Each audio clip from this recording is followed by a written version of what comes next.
Assalamualaikum warahmatullahi wabarakatuh. Siswa kelas 5 dimanapun kalian berada. Selamat datang di kelas Pak San. Kali ini kita membahas tema 2, subtema 2. Ya, pelajaran kelas 5, tema 2, subtema 2, dan ini baru kita masuk pembelajaran yang pertama. Oke? Tidak membuang waktu, mari sama-sama bagi kalian siswa kelas 5 yang sudah punya buku, dibuka bukunya sama-sama. Ini buku tema 2 di kelas 5. Udara bersih bagi kesehatan. Pada video-video sebelumnya, kita sudah membahas tema 2 ini 6 pembelajaran pada tema satunya. Ya, bagi kalian yang belum menyaksikan, biar nanti nyambung materinya ke subtema 2, silakan kalian saksikan dulu video untuk subtema satunya. Dan bagi kalian yang sudah paham mengenai subtema 1, ayo kita lanjutkan dengan subtema 2, buka halaman 51 ya. Di buku itu, nah ini, subtema 2, halaman 51.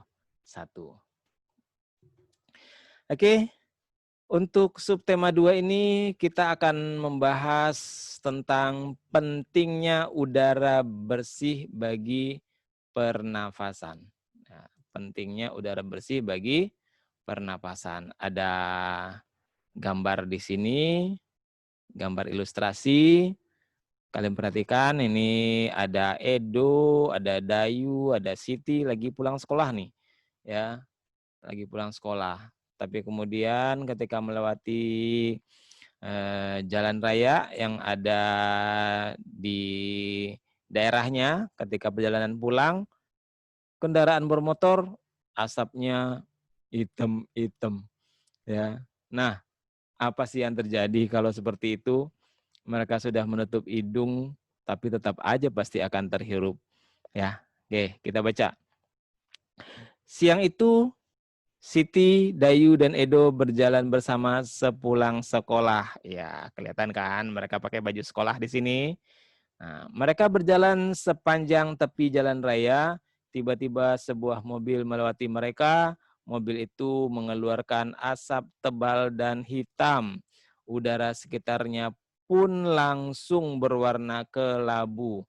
Dayu jadi batuk-batuk. Ya, Dayunya jadi batuk-batuk.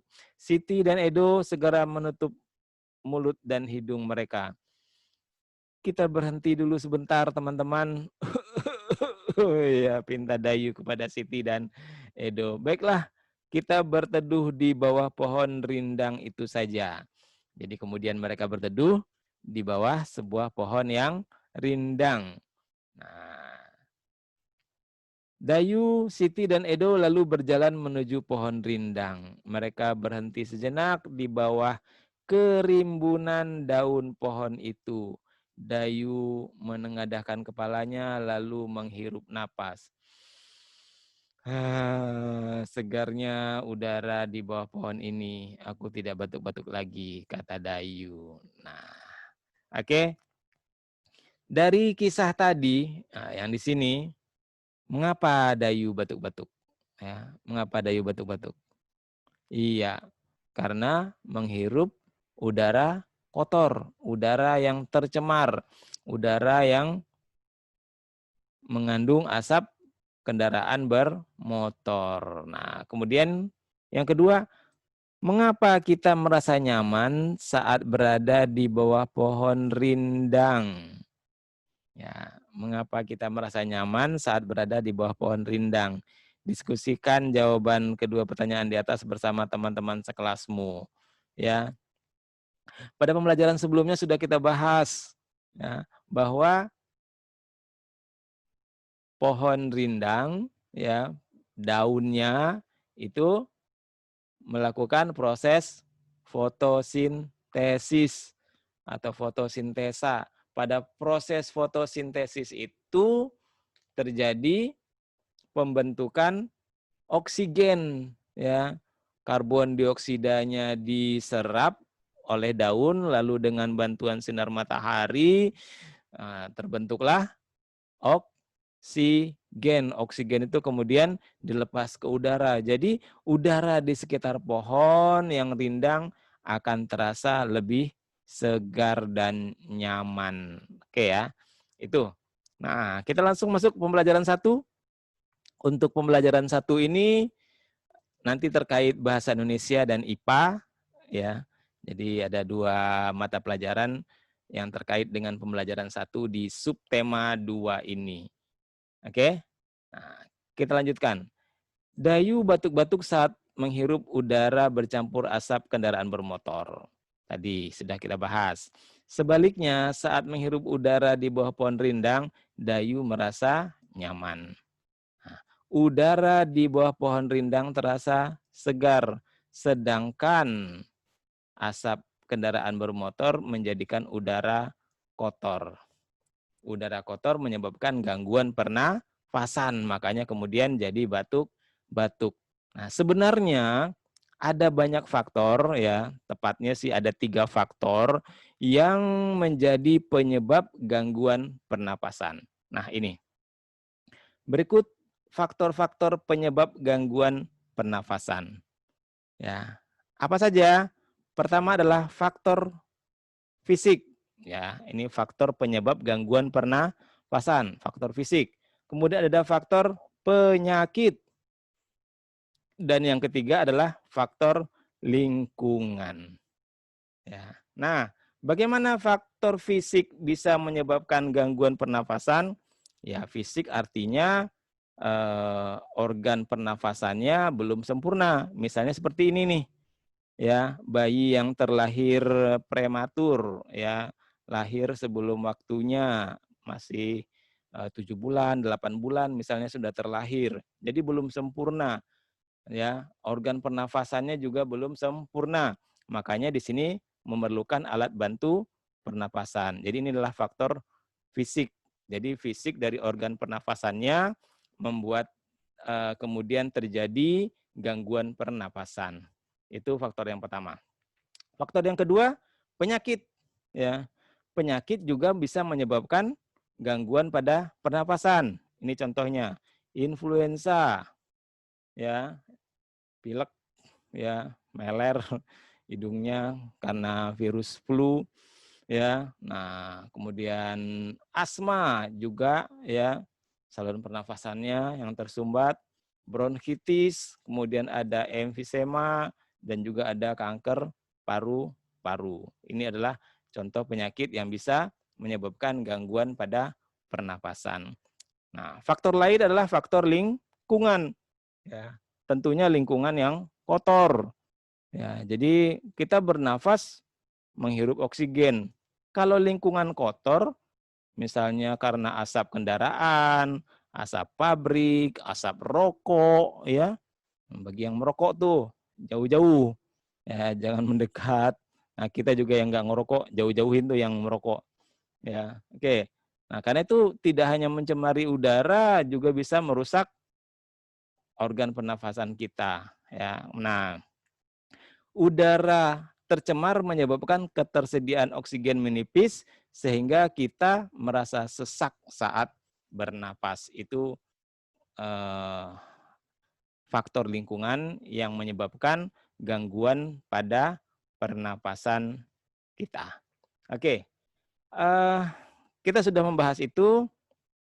Sekarang berikutnya adalah lakukan kegiatan berikut bersama teman kelompokmu. Ya, apa yang harus kamu lakukan? Buat bagan, diagram, atau model tentang penyebab terjadinya gangguan pada alat pernafasan manusia. Ya, penyebab terjadinya gangguan. Tadi penyebabnya ada 3 ya. Nih, yaitu faktor fisik, faktor penyakit, faktor lingkungan. Nah, kamu bikin gambarnya, kemudian ceritakan. Ya, ceritakan gambar kamu tersebut di depan kelas. Kalau sekarang misalnya kamu nggak masuk kelas, ya boleh setelah kamu gambar, lalu kamu tunjukkan gambarnya sambil kamu ceritakan tapi kemudian divideokan. Nanti videonya kamu kirim ke grup. Oke? Ya, mengenai penyebab terjadinya gangguan pada alat pernafasan. Oke, itu yang terkait pelajaran IPA. Berikutnya adalah terkait pelajaran bahasa Indonesia. Ingat, untuk bahasa Indonesia, kamu diharapkan mampu mengklasifikasikan informasi yang didapat dari buku ke dalam aspek apa, di mana, kapan, siapa, mengapa, dan bagaimana. Makanya di sini ada sebuah cuplikan ya, salah satu berita di majalah Tempo di sini nih. Cuplikan salah satu berita di majalah Tempo edisi 21-27 September 2015. Oh, udah lama ya, tapi nggak apa-apa, tahun 2015. Nah, ini ada kuldesak lantaran Jerbu. Nah, ini kamu baca dulu nih, ya, yang di dalam kotak kuning ini nih. Baca dulu, setelah baca, paham, maka nanti kamu diminta untuk membuat pertanyaan, ya. Lihat di sini. Buatlah pertanyaan dengan kata tanya apa, siapa, di mana, bagaimana, mengapa, ya. Itu. Jadi kamu bikin pertanyaan.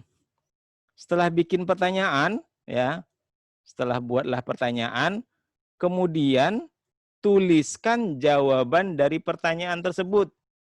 Ya, tuliskan pada tabel seperti contoh bawah ini ya. Nih, ini. Misalnya apa? Ya. Apa? Pertanyaannya menggunakan kata apa? Apa penyebab asap di Riau? Tulis jawabannya. Di sini ada. Penyebab asap di Riau adalah kebakaran hutan. Misalnya seperti itu. Nah, contoh pertanyaan yang kedua, nah, kamu lihat di sini. Contohnya misalnya gini. Ini bisa kita jadikan pertanyaan nih. Khawatir terhadap kesehatan dua anaknya yang masih kecil, pria 34 tahun itu memboyong keluarganya ke luar kota. Nah, ini Asep ya, pria 34 tahun ini Asep nih. Ya. Nah, Asep mengungsi. Nah, bisa kalau pertanyaannya apa? Apa yang dilakukan Asep ketika khawatir terhadap kesehatan dua anaknya yang masih kecil? Apa yang dilakukan Asep?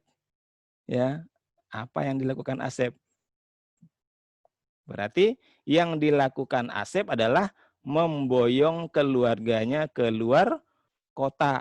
Jadi itu apa di situ? Ya. Nah, kemudian selain kata tanya apa, juga di sini siapa, ya. Nah, siapa. Nah, kemudian kalau siapa bisa ya, jawabannya adalah orang. Bisa aja di sini. Misalnya masih tentang yang ini, ya, masih tentang kalimat itu. Pakai kata tanya siapa, bisa juga, ya. Siapa yang khawatir terhadap kesehatan dua anaknya yang masih kecil? Ya, siapa? Jadi yang khawatir terhadap kesehatan dua anaknya yang masih kecil adalah Asep, pria 34 tahun, ya, yang berusia 34 tahun. Bisa aja seperti itu, karena kalau siapa yang penting kan jawabannya orang, ya. Nah, itu contohnya. Kemudian di mana, ya, di mana? Di sini contohnya, di mana kebakaran hutan terjadi? Kebakaran hutan terjadi di Sumatera Selatan dan Jambi. Nah, kalau di mana berarti menyangkut tempat. Kamu bisa aja ya di mana atau kemana, itu juga tempat ya. Misalnya seperti tadi masih kalimat yang ini, itu bisa juga kemana ya. Kemana Asep memboyong keluarganya, kan gitu. Asep memboyong keluarganya keluar kota atau lebih tepatnya lagi di sini nih ke Bukit Tinggi, ke kota Bukit Tinggi ya. Nah, kemana Asep mengungsi ya. Nah, jadi menyangkut tempat. Nah, Bapak kira ini mudah bagi kalian ya. Silahkan kalian lanjutkan, bikin pertanyaan, kemudian juga jawaban. Caranya tadi seperti itu. Tentukan dulu kalimatnya yang bisa kamu jadikan di sini pertanyaan dan jawaban, lalu kamu bentuk pertanyaannya dan jawabannya dari kalimat kunci tersebut. Oke? Nah, berikutnya sebelum kita akhiri, ada yang harus kalian renungkan di sini. Menurutmu di tempat mana kamu akan merasakan udara yang lebih segar? Ya, menurutmu di tempat mana kamu akan merasakan udara yang lebih segar? Apakah kota penuh pabrik dan kendaraan bermotor? Ada kota nih penuh pabrik dan kendaraan bermotor, atau desa yang banyak pepohonan besar dan tanaman? Iya, kamu pasti udah bisa membedakan karena merasakan sendiri ya. Bagi yang pernah ke kota, pernah tinggal di kota, atau memang sekarang lagi tinggal di kota, atau mungkin sekarang tinggal di desa, pernah ke kota, ya bisa membedakan bahwa desa yang banyak pepohonan besar dan tanaman, pasti udaranya lebih segar ya. Disitulah kita akan merasakan udara yang lebih segar. Nah, kemudian di sini, apa alasanmu memilih jawaban di atas? Tentukan alasan kamu. Tadi sudah kita bahas bahwa pohon-pohon tadi, tanaman-tanaman tadi bisa menghasilkan oksigen yang dibutuhkan untuk pernapasan. Sehingga ketika oksigennya lebih banyak, udaranya lebih bersih, maka terasa lebih segar dan kita bernafasnya juga lebih nyaman, lebih enak, lebih mudah, tidak terganggu pernafasannya. Oke, itu alasan memilih jawaban tadi. Nah, berikutnya ada hal penting di sini. Bapak harap nanti nih, kalau memang dari kegiatan kerjasama ini ada reaksi berupa tindakan, ya. Nih, apakah udara di lingkungan rumahmu terasa segar? Kalau kamu merasa ya sudah segar, alhamdulillah ya. Mengapa terasa segar? Nah, di sini. Jika udara lingkungan rumahmu terasa segar, apa penyebabnya menurut kamu? Di lingkungan rumah ya, di teras atau di depan rumahmu, apa penyebabnya? Apakah di situ memang sudah ada pohon besar ya, kemudian rumahmu juga tidak di depan, di pinggir persis jalan raya yang mobil, motor lalu lalang di situ ya, sehingga menimbulkan asap, debu dan sebagainya. Nah, tentunya pasti akan lebih segar kalau ada pohon besar di depan rumahmu.